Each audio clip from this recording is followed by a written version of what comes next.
Hi there. I am KT, and I welcome you to the Growing Knowing channel and the Lantern Daily Mindfulness Practice, drop number 1, brought to you in front of Mount Shasta. I am delighted to say I did a nice little hike, and this is the payoff, and it's a real nice payoff. And so this is drop 1, so I'm going to give some framework. Who's KT? What's she doing? What's going on over there? That's a real pretty view, but let's get to it. All right, so I am 2 years into a spiritual awakening that was prompted by a past life reading that really shook me by the collar. And it kind of started to activate this journey. And through this journey, I have walked away from a 9-year relationship in the home that we had built. We settled on that together. And then a bit of dust up. And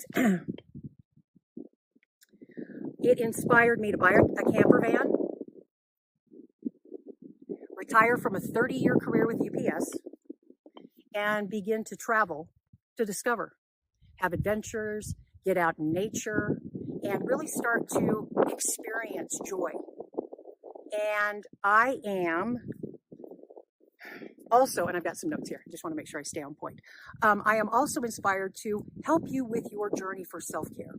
It was early stages that I started to discover that I didn't have a very good relationship with myself.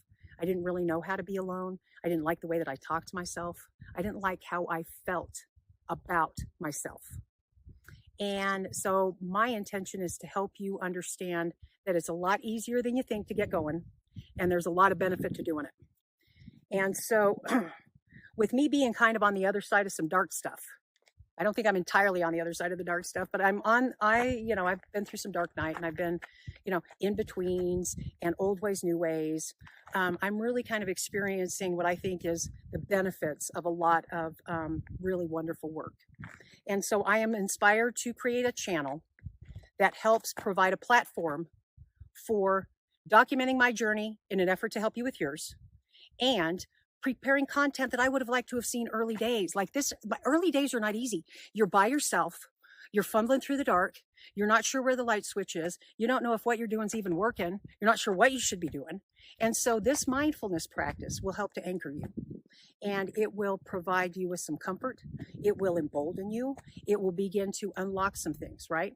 Because as you go through a journey of self, you're going to be asked to look into corners you haven't looked in a long time. Corners that have a lot of difficulties for you. And you will be prompted when it's okay to look in certain corners. There will be corners that you don't visit for a while, but we're going to start looking in some corners, and we're going to start exploring through 5 steps this relationship with self and how we can improve it. All right, let's look at that. Tough stuff. Let's see what else she's got to say about all this. All right. So how I'm doing it is really through this lantern. And so what the lantern represented to me that I thought was just really relevant and perfect is when you hold a lantern up in the dark, you see really good illumination for a next couple of steps. But beyond that, you don't. You really don't have a glimpse into what's beyond. And that's a lot of what this journey will be. And the more you lean into that and trust that, I think the more comfort and relief you're going to find is if you can just trust in your next steps and not get so caught up in what's going on out there and what the future is going to be and what you expected and what you want it to be and what you think it should be. Just do your inspired action on your next steps through these 5 steps. Then it will help to anchor and comfort you and prepare you for corners. Because I'll tell you, the treasure you seek is in the cave you fear to enter. That is the absolute truth. And getting into those caves is not as hard.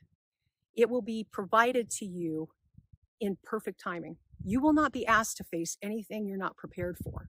But the key is let's start. And so, what are those 5 steps? What are those 5 steps, KT? You got me hooked. I'm curious. What are those 5 steps? So the first step is gratitude. Gratitude plays an important role in our journey. Being grateful for who we are, where we're at, the things that have happened in our life, the things that are present in our current life, the way our body works, how grateful we are for our health, for our family. Find the things that are working in your life and focus on them. You get what you think about whether you like it or not, and whether you want it or not. So let's start our day with gratitude. And I tend to do mine in the morning. Okay. I like to wake up and start the day with gratitude. So before I get out of bed, before I get the anxieties and the gotta get goings and where's the checklist and all of that stuff that happens with our active minds first thing, I remind myself, I'm really grateful for today. I'm grateful for the experiences that I've had, and I'm excited about the uncertainty of what is to come. And just kind of trying to talk myself into, I like uncertainty. Yeah. So you got to kind of fake it till you make it with some of that stuff. So gratitude and how important it is. And one thing to bear in mind is gratitude and anxiety can exist in the body at the same time. I pick gratitude.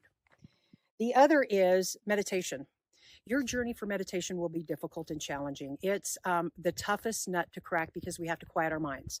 And if we're here listening to this content and having these kind of experiences, we've had tough times in the past. And we've lived in defense mode most, if not all of our lives. And so quieting this down is a feat in and of itself. And so I aim to give you tips to help you steer you in a way to find what's best for your meditative practice, because that's where the magic is. We've got to crack that nut. Journaling is awkward and goofy to start, but I'll tell you what, you start getting in there, you'll start moving some gunk. You'll start clearing out the gunk, right? You've got to get in those dark corners, and journaling helps release. It also helps inspire thought. Okay, so I'll have an activity on journaling here at the end. And for those of you that continue to stick around, again, this is just going to be a little bit more into the content and the structure and the how. So then we move into, after journaling is move around outside, take care of your body. Oh my gosh. What our bodies do. Netflix has a special called Human, the World Within. There's 6 episodes. If you're a streamer and you're looking for content, Human, the World Within. What our bodies do is absolutely amazing. If that doesn't inspire you to believe that there is a higher intelligence at work, and then get out in nature and see how you feel and what that does for you. It's absolutely incredible. So move around outside. And then last is self-care. I'll give a self-care tip for the day. We'll have some activities around some self-care, kind of give you guys some guidance, because again, we got to kind of start stirring some stuff up and get things kind of moving around, because we are preparing to really embark. And self-care will be the anchor that really helps us and emboldens us and teaches us that we're capable and we can trust ourselves and we make good decisions. And everything that happened to us was exactly as it should be to bring us to this moment. All of these things, acceptance, understanding, love, forgiveness of self. And I truly am inspired to tell you that this is the most rewarding and fulfilling thing that you will ever do. You owe this to yourself to try. No one is coming to save you. You got to get your little cape out, even if it's a little baby cape from Amazon, from the 5-year-old. Get a cape out, put it on. You're your own hero. And the journey begins with a single step.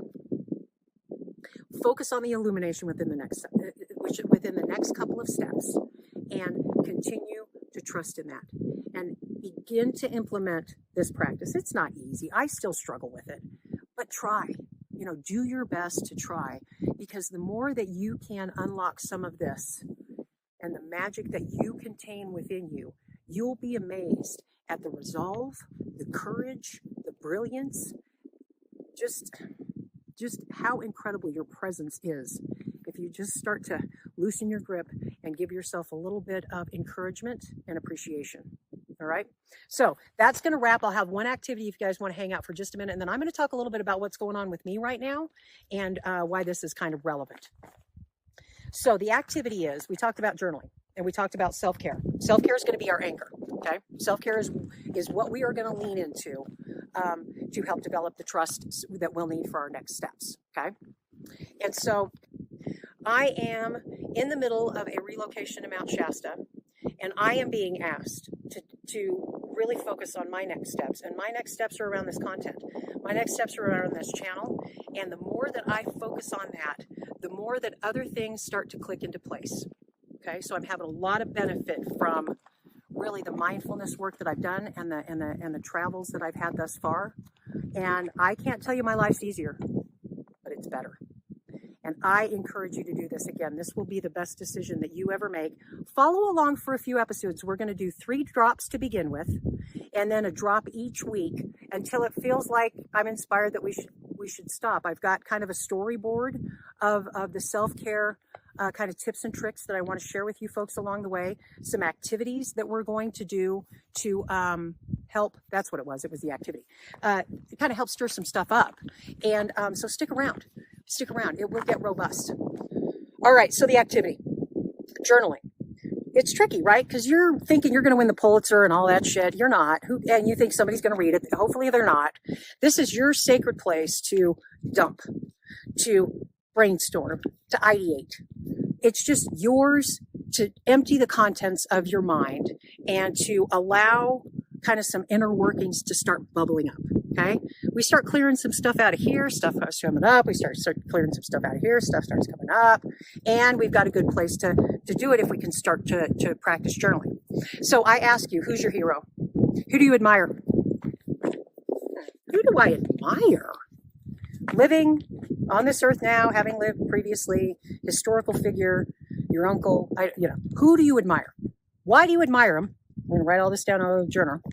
And then I want to ask you to be thinking about the characteristics that they've got. What do you like? What do they do? What's their magic? What's their riz? Write it down, right?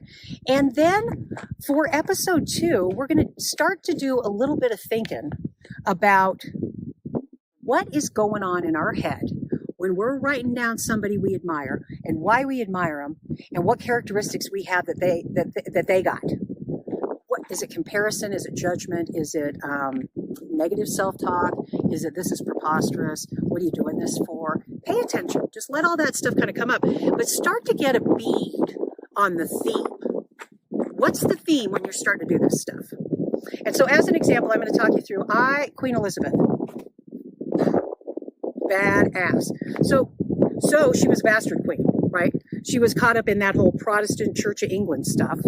And Henry VIII, he's, anyway, doing things that he probably shouldn't have been doing and hopefully having councils and reviews following all of that stuff. But she ends up kind of in the crosshairs because I think Mary walked away from the throne, or she was deemed, crazy, Bloody Mary. And so all of a sudden this bastard queen comes into power in England and she's young. And, the court is comprised of men.